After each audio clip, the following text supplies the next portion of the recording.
Welcome back جی. Break پہ جانے سے پہلے اور اس وقت بھی آپ سن رہے ہیں ڈسکشن سوات ڈیل کے بارے میں. ہم فائنل کویشچن کی طرف تو بعد میں جائیں گے جو کہ بہت کرکس ہے اس ڈسکشن کا, لیکن ابھی پروفیسر صاحب کہہ رہے تھے اور ان سے پروفیسر صاحب سے پوچھتے ہیں. پروفیسر صاحب آپ یو ور سیئنگ کہ پالیسی نہیں ہے, ٹھیک ہے, تو ماشاءاللہ اتنے زرخیز ہماری مٹی ہے, اتنے انٹلیکچوئلز آپ کی طرف موجود ہیں. نم نہیں ہے, نم بھی ہے سر, خون سے نم ہے سر, لیکن بات یہ ہے کہ اتنے انٹلیکچوئلز آپ جیسے موجود ہیں, تو why don't you actually take an initiative. جیسے پرویز مشرف وردی نہیں اتارتے تھے, یہ اترتے نہیں تھے, تو لیٹرز لکھے گئے تھے کہ آپ اتر جائیں خدا کے لیے. تو ویسے آپ لوگوں کا کوئی لیٹر ہمیں نظر نہیں آتا, کوئی انیشیٹو نظر نہیں آتا کہ یہ پاکستان کی عزت کا ریپ ہو رہا ہے, اپنی بچیوں کے اوپر ظلم ہو رہا ہے, تو اس کو ختم کریں اور کوئی صحیح سولوشن لے کر آئے. دیکھیں جی, پہلی بات تو یہ ہے کہ انٹلیکچوئل کی کیٹیگری جو ہے وہ فنکشنلی نہیں ہے اس ملک میں, اور اس کا کوئی لنکیج نہیں ہے پالیسی پروسیس کے ساتھ. جہاں آپ نے انسٹیٹیوشنز بھی بنائے ہوئے ہیں وہاں کا بھی لنکیج کوئی نہیں ہے. فورن آفس جو ہے اس کا کیا لنکیج ہے فورن پالیسی کے ساتھ, سب سے بڑا. اور ساری یونیورسٹیز میں area study centres of excellence ہیں, اچھا, جو کہ ان کو انپٹ دینی چاہیے اس ریجن کے حوالے سے. آج تک ایسی کوئی پریسیڈنٹ نہیں ہے. So let us accept the fact کہ یہ ایک کیٹیگری فنکشنل نہیں ہے in terms of linkages with the policy process. ایک بات. اب دوسری بات یہ ہے کہ مشرف کا جو دور گزرا ہے اور اس سے پہلے جتنے بھی ملٹری ڈکٹیٹرز یہاں رہے ہیں, تو پالیسی جو ہے تو وہ انڈیویجول بناتا تھا, اور اس کی جو ایک کچن کیبنٹ کہہ لیں یا کوٹری جو ہے, اچھا, انسٹیٹیوشنز کی انپٹ کبھی نہیں آئی ہے پالیسی پروسیس میں. اچھا, اب بھی پارلیمنٹ آپ کی موجود ہے, ڈیبیٹ اس میں کیا ہوتی ہے؟ آپ یہ دیکھیے نا, نہیں آپ یہ دیکھیے کہ آپ اکراس دا بارڈر جائیے. اوباما نے کہا کہ Bill Clinton will be our envoy on Kashmir, ٹھیک ہے. انڈیا نے کہا یہ نہیں ہو سکتا, ہمارے پالیسی پیرامیٹرز میں یہ اسپیس موجود نہیں ہے. نہیں انڈیا, آپ سوال جو پوچھ رہے ہیں آپ پالیسی کی بات پوچھ رہے ہیں. پارلیمنٹ کا کورم تو پورا, نہیں میں آپ سے پالیسی بھی نہیں پوچھ رہا, میں آپ سے یہ پوچھ رہا ہوں کہ تو مشرف بناتا گیا. اچھا, اسی کی ایکسٹینشن ہے. ابھی بھی زرداری جو ہیں یا اس وقت کمپیٹنگ پاور سینٹرز جو ہیں پاکستان کے, اچھا, وہ اپنے اپنے لیول پہ ڈرائیو کر رہے ہیں پالیسی کو, اور اس کی وجہ سے جو میں کہہ رہا ہوں کنفیوژن ہے, کیونکہ سب کے اپنے ویسٹڈ انٹرسٹ. پروفیسر صاحب, میں تو یہ ساری چیزیں ریشنلائزیشن یا understanding is okay, but as a young man, relatively young, okay, لیکن مطلب I am some one who is really frustrated with this situation. میری 2 چھوٹی چھوٹی بچیاں ہیں اور مجھے یہ ڈر لگتا ہے کہ کسی دن ان کو بھی برقع پہننا پڑے گا, اور 6-7 سال کی بچی کو پہننا پڑے گا, ٹھیک ہے نا. یہ ہاربل ہے.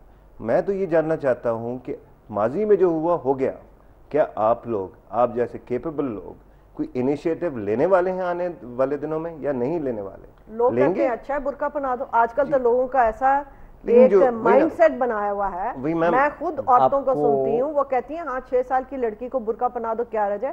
انہیں یہ نہیں پتا کہ یہ بات برقعے پہ نہیں ٹلتی ہے, یہ بات بہت آگے چلتی ہے. یہ وہی اسٹاک ہوم جو سنڈروم ہے, وہی ہے. ینگر جنریشن ہے آپ کی جو کہ لمز اور ایل ایس سی اور ایسے فاسٹ جیسے انسٹیٹیوشنز پہ پڑھتے ہیں بچے اور بچیاں, اچھا, وہ ڈی پولیٹیسائز ہو گئے ہوئے ہیں.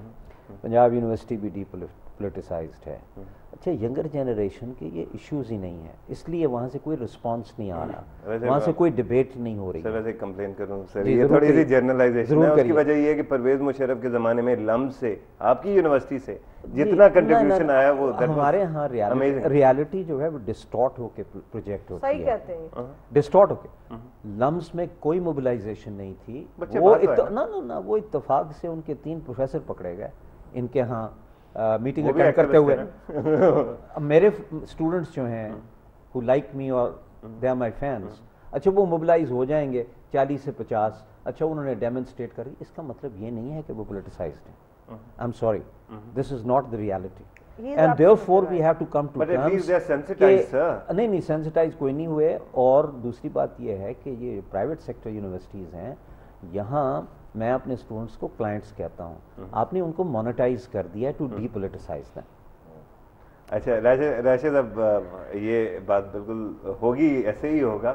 مجھے تو تھوڑا سا یہ کمپلین ہے کہ وہ امید کی کرن جو ہم دیکھنا چاہتے ہیں